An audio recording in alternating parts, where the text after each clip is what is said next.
Hi there, I am not Tom Cruise, and I'm also not Tom Cruise. So allow me to present myself because you don't know me. Hello, I am Dudz. I like to do my own reactions, and I always try to make them feel as authentic as possible. Woo! And today I'm going to be reacting to a brand new episode of which is Tom Cruise, not me, versus Evel Knievel. Okay, so breaking off the character a little bit. Hello everyone. After 2 whole years of waiting for this battle, I'm finally gonna react to Tom Cruise versus Evel Knievel, which for those of you that don't know, and this battle was originally teased at the end of Karl Marx versus Henry Ford. And I'm really excited, man. I'm really excited. We all know Tom Cruise. He's probably the most famous movie star in the entire world. And Evel Knievel is pretty much, the synonym of a stuntman, He pretty much redefined the whole performer industry per se. And I prepared myself a lot in order to react to this battle, because it involves 2 very well-known figures around the world. And I thankfully got the help from a fellow Discord colleague of mine, Viros or Beer0Z, so shout out to him for helping me. He actually provided me a lot of the material that I need to know in order to understand some of these lines. And I'm really excited, honestly. I'm really excited. So without further ado, let's see what ERB has to bring to the table this time. I really like the beat. Hey, let's go. I'm Evel Knievel, one hell of a daredevil. Takes more than Scientology to stunt on my level. No one's got a... Okay, so we already go into the Scientology stuff. As we all know, Tom Cruise used to be a part of Scientology back in the day. And it was a very weird, fishy cult that a lot of people from the Hollywood elites were a part of. So, okay, so basically Knievel's saying here like, oh man, you cannot defeat me, even if you ask help from the Scientology, from your Scientology crew, you can defeat me. Basically, it takes more than that, And yeah, Knievel was a very tough guy, man. He had like 433 bones broken, and he somehow survived. No one's got a bigger need for speed than me. Your best movies, you getting killed repeatedly. Hey, okay. No one's got a bigger need for speed than me. Oh, okay. I think that is referencing Need for Speed. I feel the need for speed. But also the fact that Knievel, he's always riding on his motorcycle, and he's always going through very fast, speeds, No one's got so, a bigger okay. need for speed than me. Your best movies, you getting killed repeatedly. I don't know which movie is that. If you guys can tell me in the comments, let me know. You're the tiniest action star I've seen. Need an IMAX just so we can spot You're the tiniest action star I've seen. Tom Cruise is 5'7". He's a very short guy. So, okay. So we can spot you on the screen as an actor. Need an IMAX just so we can spot you on the screen. IMAXs are very big, they're very big cinema screens, and that's the only way that we can actually see Tom Cruise over cinemas, So, okay, that's funny. As an actor, you'll never be one of the greats. You're middle of the road like that tooth in your face. Oh, wow. As an actor, you'll never be one of the greats. That's debatable, honestly, because I think like Tom Cruise is arguably one of the most, if not the most famous movie star in the entire world, He, like, no matter how old you are, you've definitely seen a Tom Cruise movie. It's impossible you've lived on this earth without seeing a Tom Cruise movie in your life ever. So, okay, that's debatable, Knievel, but I get the line. Middle of the road like that tooth in your face. You're middle of the road like that tooth on your face. Tom Cruise's middle teeth here is very, very big, so, okay. Tooth in your face. Clench your jaw. Whisper intensely. Run. Vera just dissed all your characters. Done. Okay. Clench your jaw. Whisper intensely, because that's the way that Cruise is, he's always talking like that, as if he was going through a very serious thing, okay? Run. There, I just list all your characters. Done. Okay, yeah, because okay, so now Knievel is calling Tom Cruise one note phony. You know, he's always doing the same type of trope of characters in his movies. So okay. In your face. Clench your jaw, whisper intensely. Run! There, I just dissed all your characters. Done. On the bike and the mic, I'm a better double feature. Beating me's a bigger reach than you with Jack Reacher. Ready? Okay. On the bike and the mic, I'm a better double feature. Hey, beating me is a bigger reach than you as Jack Reacher. Okay, so the wordplay here, reach, Reacher. Tom Cruise played Jack Reacher. I don't really know who Jack Reacher is because I've never seen that movie. But I think what he's trying to say here is that like Tom Cruise doesn't fit with Jack Reacher at all. If I'm not mistaken, I think Jack Reacher actually was portrayed by other actors, but I don't know if Tom Cruise played him before or after that. Let me know in the comments about that. But yeah. I was born on the 4th of July. Woo! You're just red, white, and blue. Okay, let me come back here. A bigger reach than you with Jack Reacher. Ready? I was born on the 4th of July. Woo! You're just red, white, and bruised. Oh, okay. I was born on the 4th of July, Tom Cruise's movie, the anti-war movie, okay? And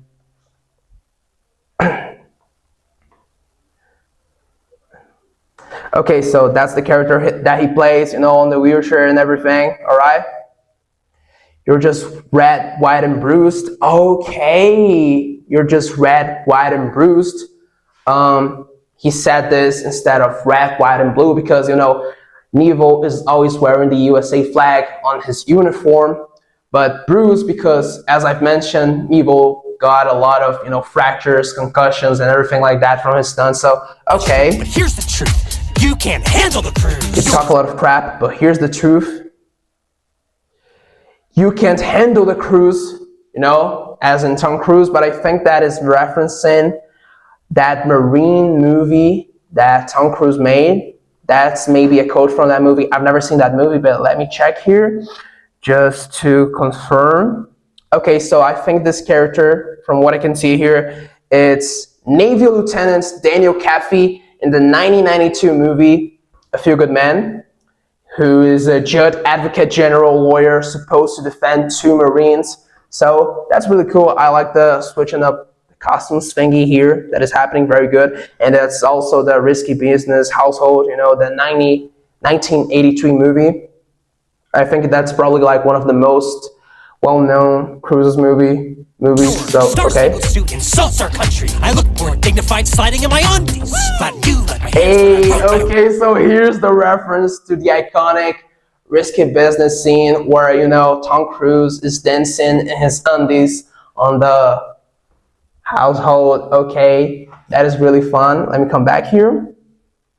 Your Star-Spangled Suit insults our country because, if I'm not mistaken, I think according to the USA flag code, it is immoral to wear the USA flag as an outfit, you know, on your outfit, and that's what Evel did, you know. So basically, what Cruise is saying here that, you know, you're insulting your own country by doing that. You're insulting your own country by wearing the flag of it. So yeah, okay. Insults our country. I look more dignified sliding in my undies. But you let my hands when I run. I don't need a precog to see your future. You got none. Fighting you like my hands when I run. I don't need a precog to see your future. You got none.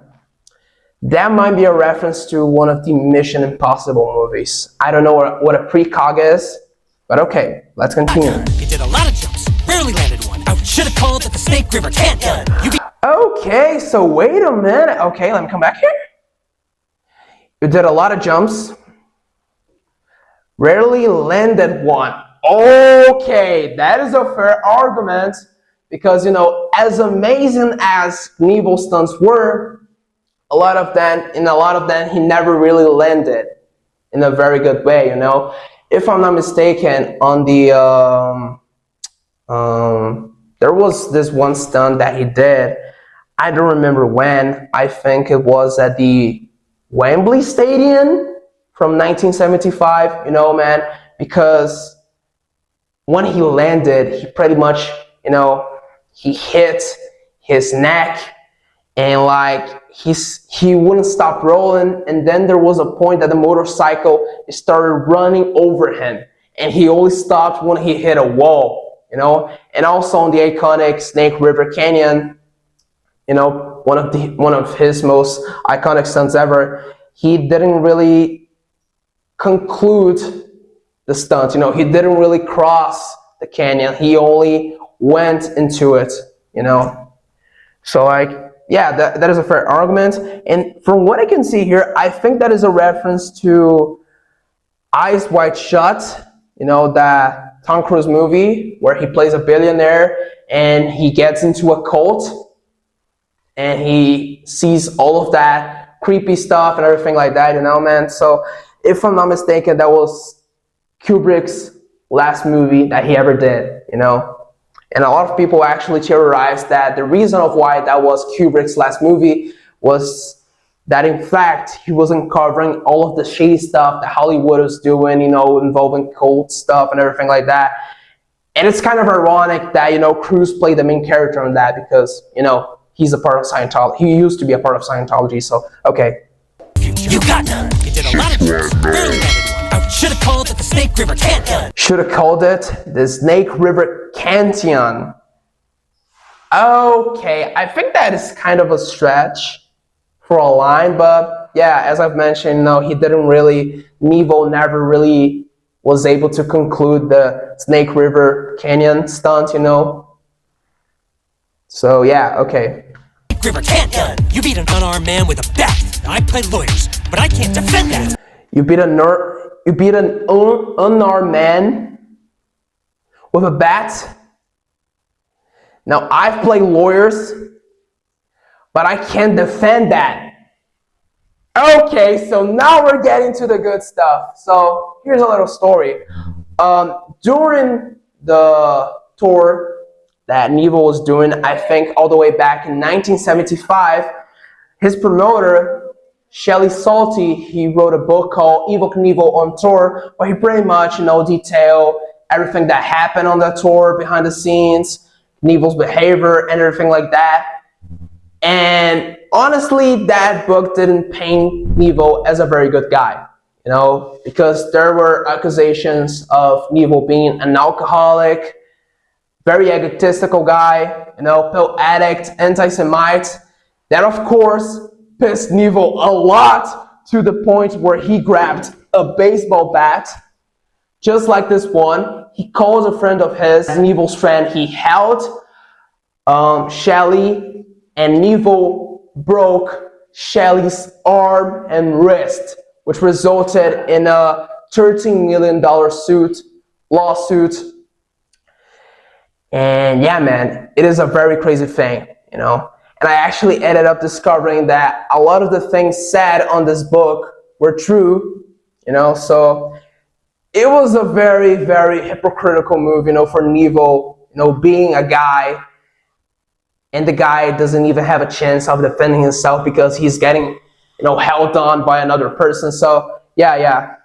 And as I mentioned, you know, Cruise played this lawyer on Feel Good Men.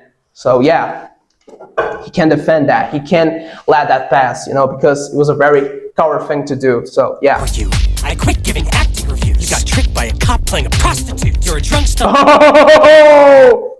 Oh, okay. And if I were you, I put giving acting reviews, you know, referencing the Knievel's line of "You'll never be one of the greats."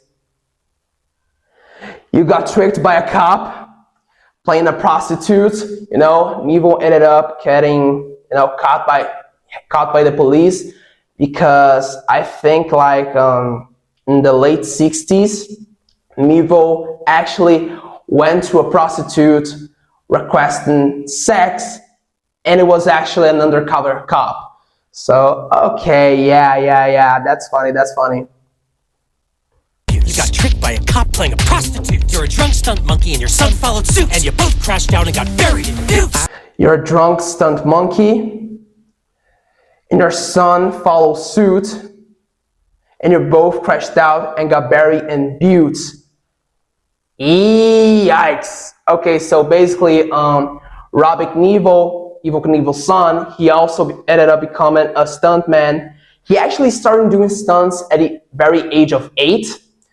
And later on 2023, at only 60 years old, Robbie Knievel ended up passing away due to a pancreatic cancer.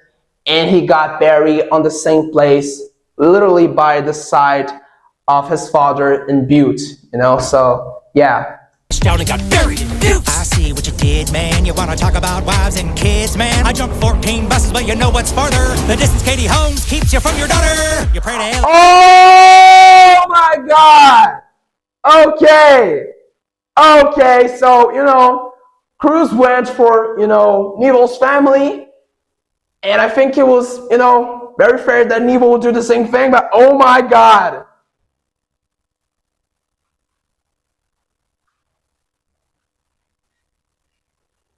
I said what you did, man.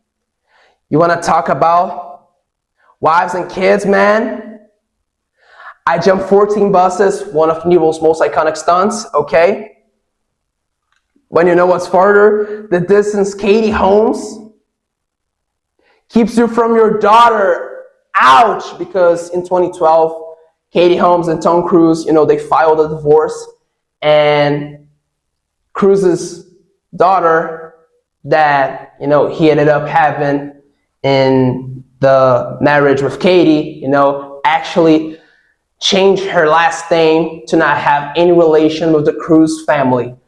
And if I'm not mistaken, in 2026, Cruise actually, you know, he said that Katie only took their daughter away from him as a way to keep her safe from the Scientology cult. So, oh wow, that is a heavy line considering the context. Oh wow. Pray to aliens, Tom. That ain't right. Look at the vampires. You need to interview Christ. Grab your safety wire. You're gonna need to be. Okay. You pray to aliens, Tom. That ain't right. Forget the vampires. You need to interview Christ as a reference to Tom Cruise's movie. I think like, let me see here. Let me try to remember here the name of the movie.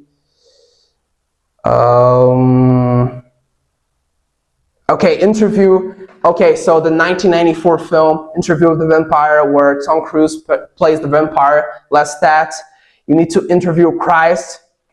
Again, you know, as a little bit of a tie with the cult stuff, you know, involving Cruise. So, okay.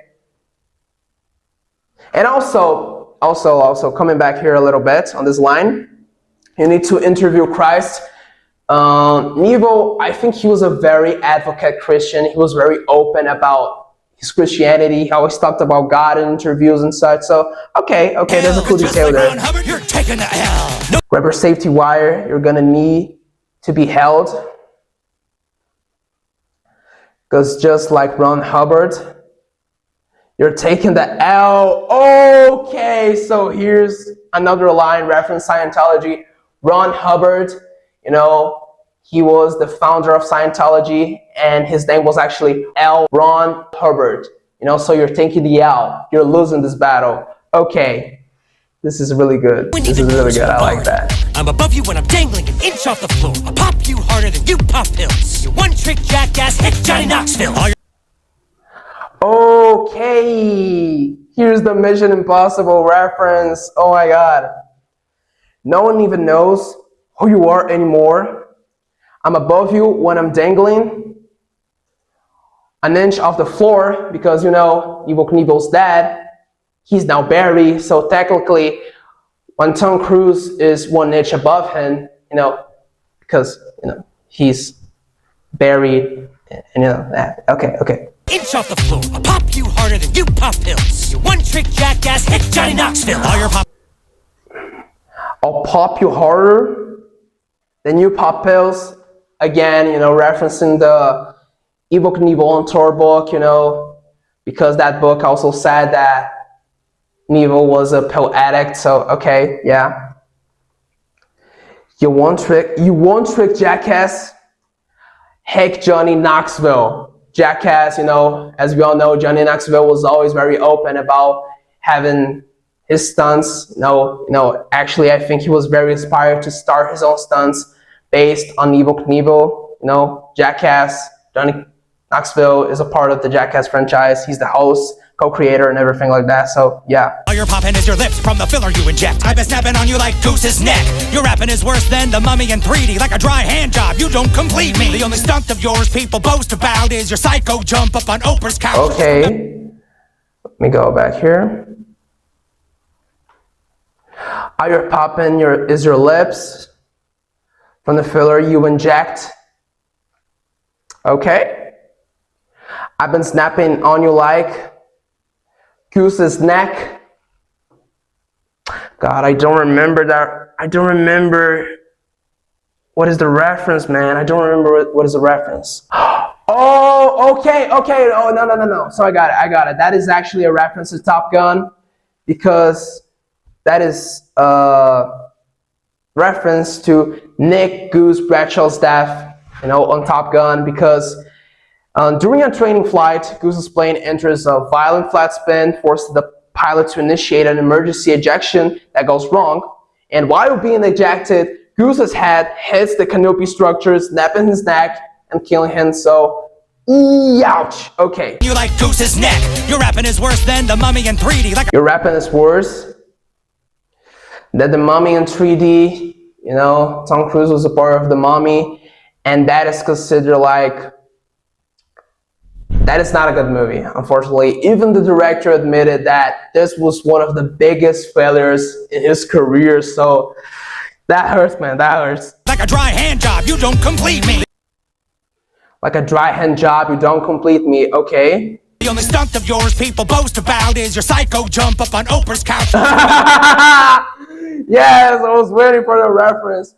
The only stunt of yours people post about is your psycho jump, Oprah's couch, referencing the Oprah's interview from 2005, or out of nowhere, Cruise starts going crazy, jumping over Oprah's couch, admitting his love for Katie at a time, and dude, it's such an unhinged interview. If you guys never seen that, please go watch it. I'm pretty sure some of you have already watched that, but oh my God, man, it's really weird. Yours people boast about is your psycho jump up on Oprah's couch. So just remember who's a legend when you're stepping to me. Even Rain Man knows you're getting beat. Oh, I give it Queen Latifah. Okay. So let me come back here. Oh, I just noted the height difference between them. So just remember who's the legend when you're stepping to me. Even Rain Man knows you're getting beat. Definitely. Okay, so Rain Man, here's the Raymond Babbitt, Dustin Hoffman's character in Rain Man, on which Tom Cruise plays his brother that initially is trying to get his money, but at the middle of the road, he starts to realize the importance of having a brother by his side. But okay, that is a really funny cameo. I love that. Oprah, I give it Queen Latifah. It's just another day on the Burj Khalifa. Oh, okay, I like that. So let me come back here. Oprah, I keep it Queen Latifah. It's just another day on the Burj Khalifa. The Burj Khalifa is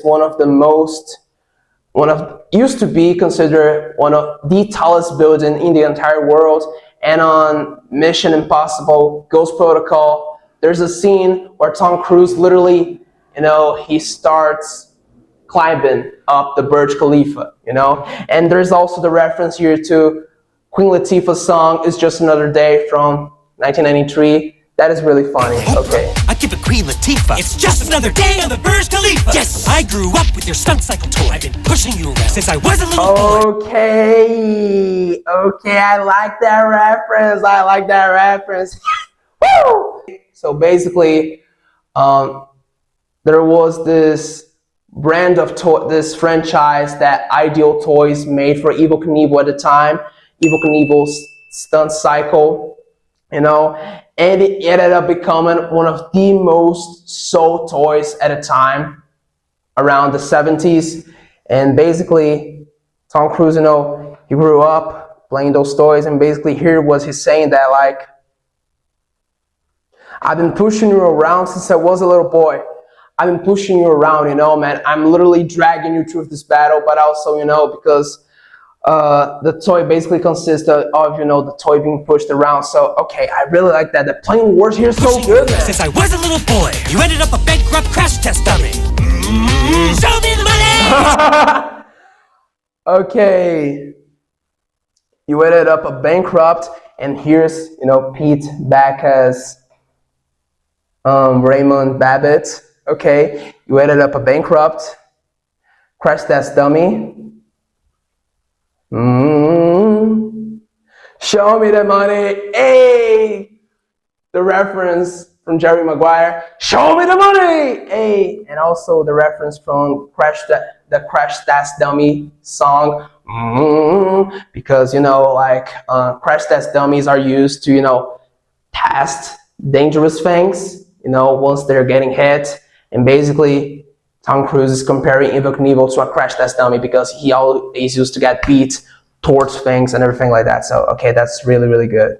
That's really good. I like that. Test dummy. Show me the money! I'll beat you anywhere, anytime, any place. So grab your shattered femur and literally fuck your own face.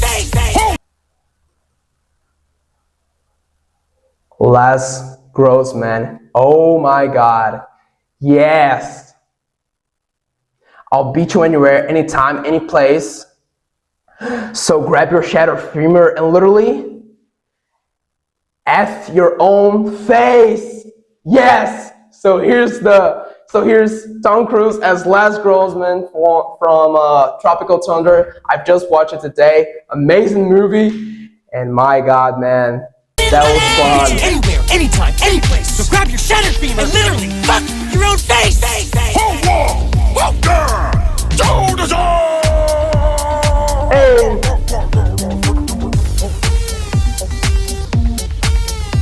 Evan Ferrante, shout out, Evan Ferrante. Hey. It's already over. Okay, so my verdict on the battle. That was fun. That was really fun. You know, there was a lot of references. I loved the acting. I loved the, you know, the inclusion of Peter as Rainman. And yeah, man, I think overall that was a really fun battle. Who won this? Honestly, even though I liked Cruise's side, you know, he had a few jabs here and there, I'm gonna give to Evel Knievel. You know, because honestly, man, that Katie Holmes line, you know, the Scientology references and everything like that, that was really good. That was really good. I really enjoyed this battle. I really do. I love the references. I love everything. And now I'm gonna do something that I usually don't do, and I'm gonna react to the behind the scenes because I really wanna see how this got made.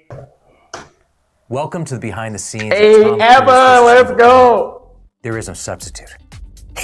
Okay, no, I gotta put on the glasses for him. Tom Cruise versus Evel Knievel. There is no substitute. Woo! Woo! Hey! Test 1, 2. Let's get ready to party. Let's freaking go, man.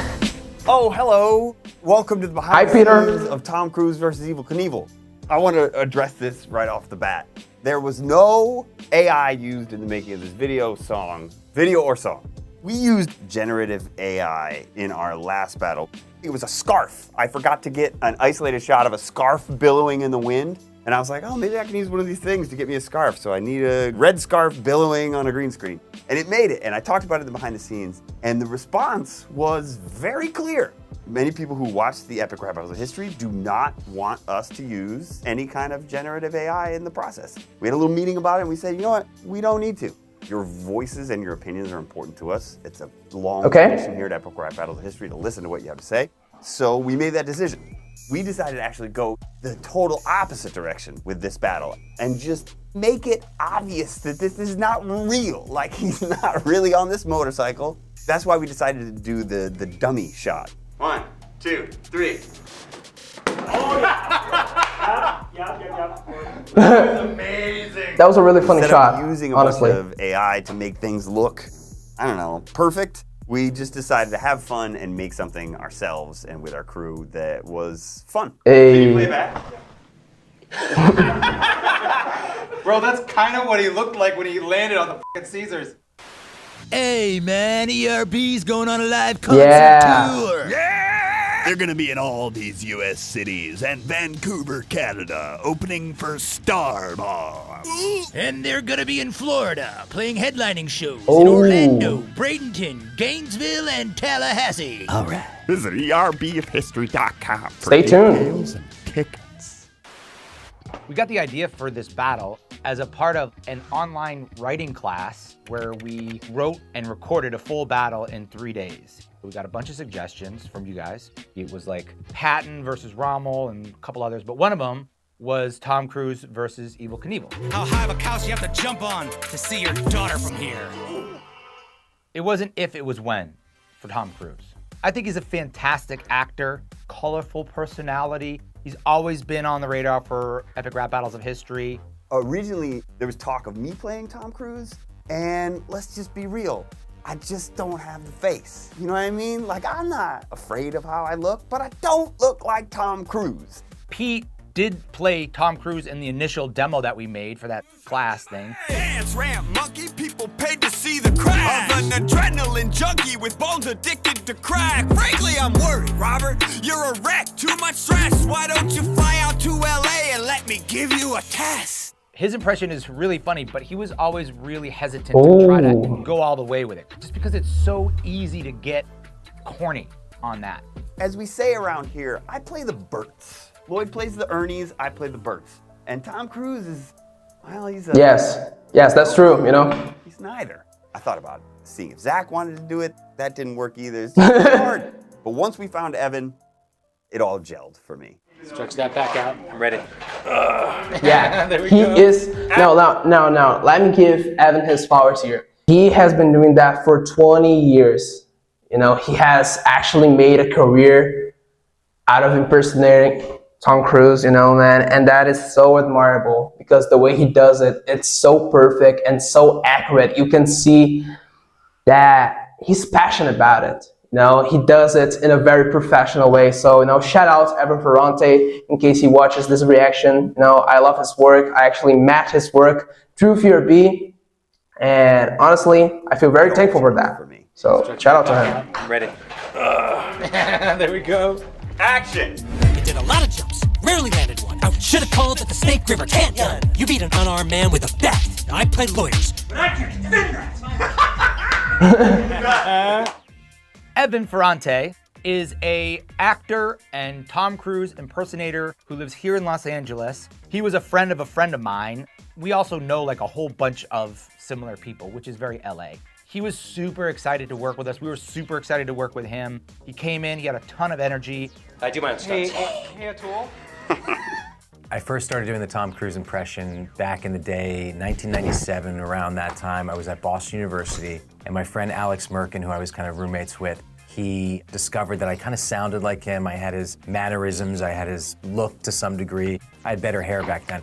And he said to me, we should meet people by knocking on their dorm rooms and doing a little Abbott and Costello routine. He did this really funny Jean-Claude Van Damme impression. And sometimes the doors slammed in our face, and sometimes we were let in. It was a good icebreaker. A couple years later, Funny or Die came around, YouTube came around, and I just posted up some videos, see if they stuck. And they ended up getting some traction. I feel the need for speed. Woo-woo! What you gotta understand about Evan is that once he shows up, he's Tom Cruise. I like energy drinks. I love energy. He's so perfect as Tom Cruise, man. Oh my God. Feel that intense energy coming off of him. Just watching myself on camera. I love watching myself. You'll hear him say something and you're like, what? It sounds like Tom Cruise. While working with him, I can't tell. I'm like, are you still in character? Or you're so intense. He's doing such a good job. I'm so proud of him. It became one of those things where like, we're of course gonna write great jokes. We're of course gonna spend 1 million hours on the jokes. But his impression made every joke better. It's a never-ending thing to exploit the world of Tom Cruise because he lives such a private life. and I offer that window into his world. I can insert Tom Cruise in any scenario, and you could have a lot of fun with it. So you're 79 as well? Now I'm laughing like you. Yes. The level of Tom Cruiseism he brought to the character, it changed everything about it. It was written in a certain way that was incompatible with the impression of Tom Cruise, because the way he speaks, I don't know how to even describe it, but the way I try to describe it is like he's got two levels. He's either, I'm right here, and I'm gonna be right here, or I'm gonna be all the way up here. You know, Yeah. it's like this. That's Tom Cruise, you know? I've been trained to dismantle a bomb in the pitch black with nothing but a safety pin and a junior mint. I think I can make this work. Woo! I try to emulate and replicate the animated version of Cruise, going from like really excited to really serious. That juxtaposition of, you know, to like really serious and intense. And the intonation's really important, and the pregnant pauses are important. Now, I play lawyers, but I can't defend Yes. I think that pause laugh has to be there. Yep. I agree. No, I play lawyers, I'm not a miracle worker. but I can defend it. Yeah. That's what I'm getting at. Yeah, exactly. Emphasizes words, you know, Dorothy Boyd, thank you, or help me help you. You complete me. You complete me, again with the pregnant pause. See the time in between?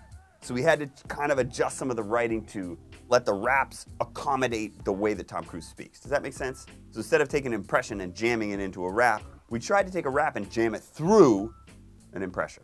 It's more like, show me the money!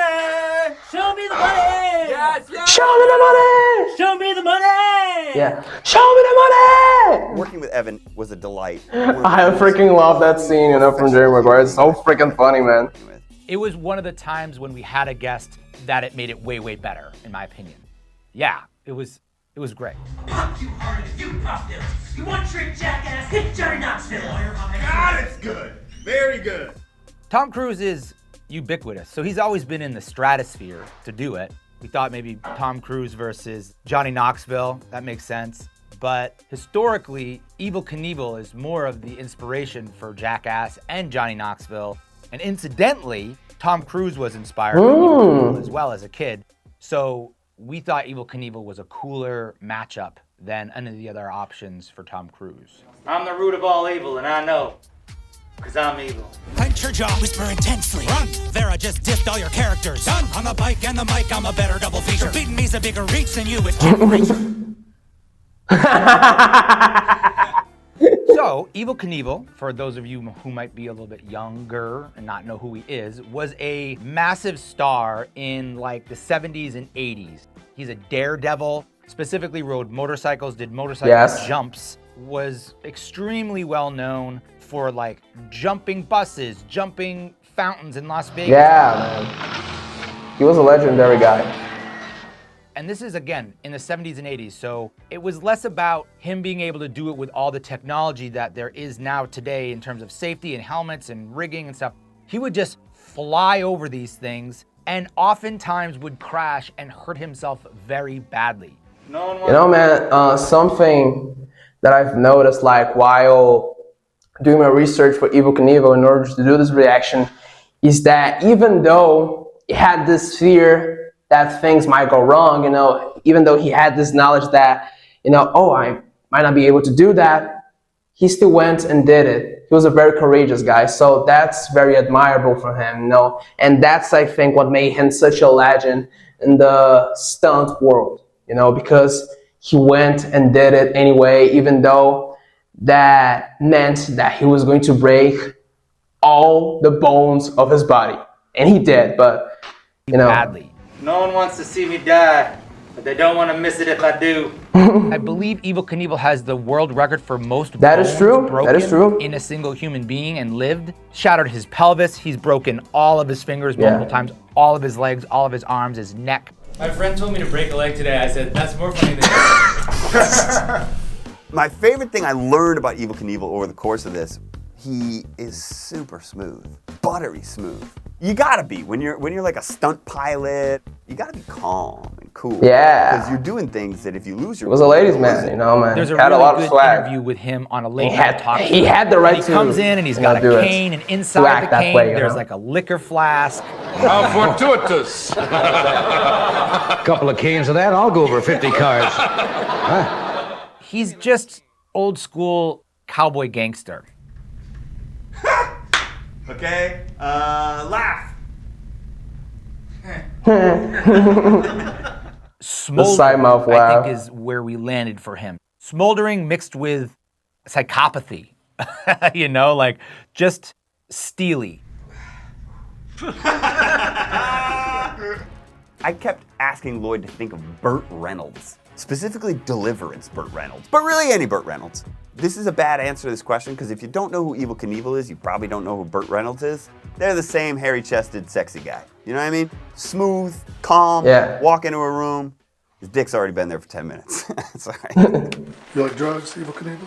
Nah, never do any drugs. Never do any drugs. I want you to tell all the children out there in America that I may do one shot of very high proof alcohol before every jump, but not more than that. But I will never take narcotics Yeah. into my body. That is true. That is true. Knievel never took any sort of narcotics throughout his No whole one life. even knows who you are anymore. I'm above you when I'm dangling an inch off the floor. I'll pop you harder than you pop pills. You one-trick jackass hit Johnny Knoxville. Deciding on which looks to go with for Tom Cruise was an interesting process because he's done so many movies. So we kind of gave ourselves, during the writing process, like top 10. Like, what are your top 10 movies from Tom Cruise? Yeah. And we worked from there. We wanted to reference as many movies as possible without saying the name of any movies. Does that make sense? But without saying like, I'm the Top Gun. If beating me is your mission, it's impossible. That was our goal. Yeah. No one even knows who you are anymore. I'm above you when I'm dangling an inch off the floor. I'll pop you Cut! harder than Great, got it. I was like, we gotta do Top Gun. There's gotta be Maverick. There's gotta be Risky Business. That's like his first big break. Yep. A Few Good Men, so classic, so huge. You can't handle the truth.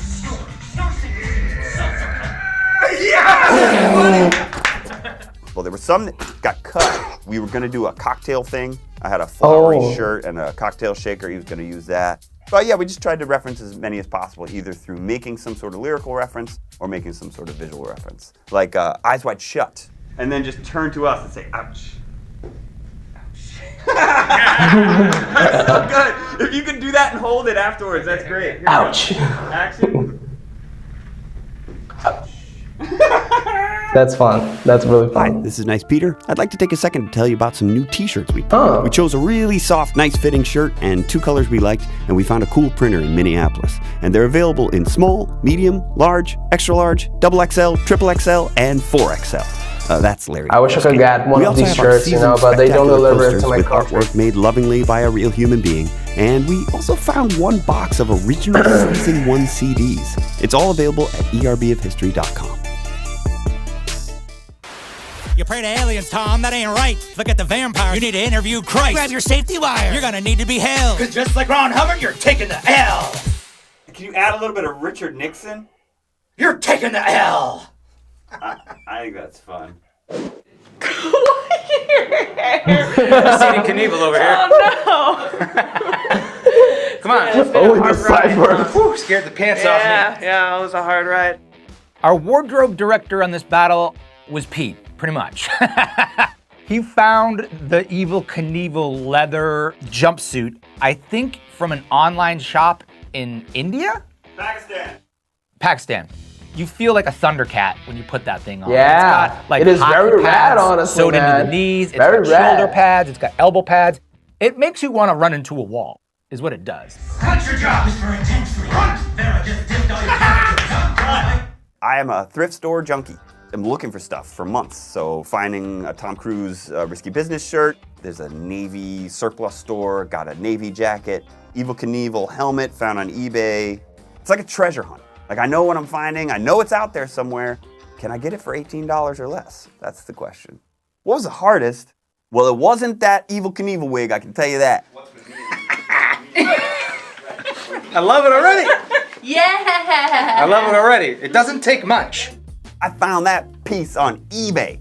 Who is selling a human hair, perfectly high quality lace pompadour wig these days? Blonde pompadour. I'll tell you who. A guy like down the road for like $180, which sounds like a lot, but it's not a lot for a human hair wig. It makes me almost want to wear a wig, you know, like, you just gotta admit it. You just walk around, don't try to fake anybody. You're like, look, man, none of this shit is real. Honestly, when you don't hide it, that's no one can like. No one gives a shit. Yeah, no one gives a shit. No one can make fun of you. You're like, yeah, it's a wig. It's a wig. Eat my ass. Exactly. Whatever you want. That was crude. Sorry. Sorry, camera. This is a friendly set. Makeup. We had a new makeup head, Leanne, who has worked with us many times in the past. And then her assistant was a new lady that we worked with named Ashley. They crushed it. You chose the old wig that I had for 15 years of my career. This was given to me back when I did Tom Cruise as a cock block. This is literally 20 years ago. Might be the last shoot with this wig. Dude, it's like Maverick's last flight, you know? That's right. That's right. We're gonna go Mach 10 today. The itinerary was jam-packed because there were a lot of outfits, a lot of costume changes. There were also some things that I've never done before, like Born on the 4th of July. Yeah, I love that cameo, dude. It was so funny. We brought in like 9 different costume changes for him, which is not easy to do because you have to like be on, perform, and then you sit down and you change your outfit and you do a little makeup change and then you're on and then you sit down again. So like going up and down can be kind of exhausting. And we only had 1 day to shoot this battle, but he really just knocked it out of the park. Yeah! The biggest memory is just getting into character for Les Grossman. How do I look bald? Yeah, Good, huh? dude, Shape that my was head's good? such an iconic Like it? part. It is actually a very good head shape. I've been told a number of times it's very attractive. hilarious. So many words. If you go all the way like me, Oh, yeah. What do you'll you be in think? better shape than me, bro. I look like a freaking Pez dispenser. This was like really well done. I mean, the makeup artists were incredible. The only thing they didn't do was like hairy hands, but I kind of have a lot of hair on my arms anyway, so it kind of worked. We try to work with makeup artists who get this balance of 2 things. Trying to make it look as great as possible, but also realizing that the actor is sitting in that chair for like 4 hours, the energy is gonna start to suffer. So it's like finding this balance of like, let's make it look as great as possible, as fast as possible. And they both did a great job at that. Yeah. Enough of this Pan-Pacific bullshit. Dude, you think he looks like Tom Cruise normally, then he puts Les Grossman on. Dude, they did so good. Shout out to the makeup crew, you know, man. I loved it. Oh yeah, I loved the everything. earpiece. Your own face! Cool. Overall, Yeah. I think it reads really well. I think it plays well. I see what you did, man. You wanna talk about wives and kids, man? I jumped 14 buses, but you know what's further than this getting home keeps you from your daughter! Great take. Evel Knievel basically lived on a motorcycle. I don't have a lot of experience, but I'm gonna use my acting to make it look like I'm not petrified. Evel Knievel's bike was provided by a good friend of mine, Shannon Backus. Shannon Backus, motorcycle expert. That's right, SAG card right there. She's a very talented performer herself. From Mission Improbable, which is an improv show that Pete and I and many of our friends were a part of. Mission Improbable, Fridays, 10 p.m., West Side Comedy Hey, Theater. shout out Shannon. We were hunting and looking. We were like, are we gonna have to buy a motorcycle? Turns out buying a motorcycle and going and picking it up is not very easy at all. There was no way we could do this battle without having a motorcycle in it. Yeah. But then a tool was like, Shannon rides a motorcycle. And we're like, oh yeah. Watch out, Evel. We had to get chocks, motorcycle chocks, which is what you put under the wheels and raise it up so that it's sturdy and you can sit on it and it won't tip over.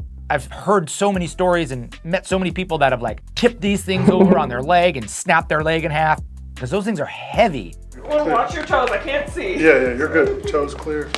You don't even have any shoes on, dog. You're the real daredevil here. Motorcycling is dangerous, friends. Be careful out there. Nobody should ever ride a motorcycle without a helmet. I never do.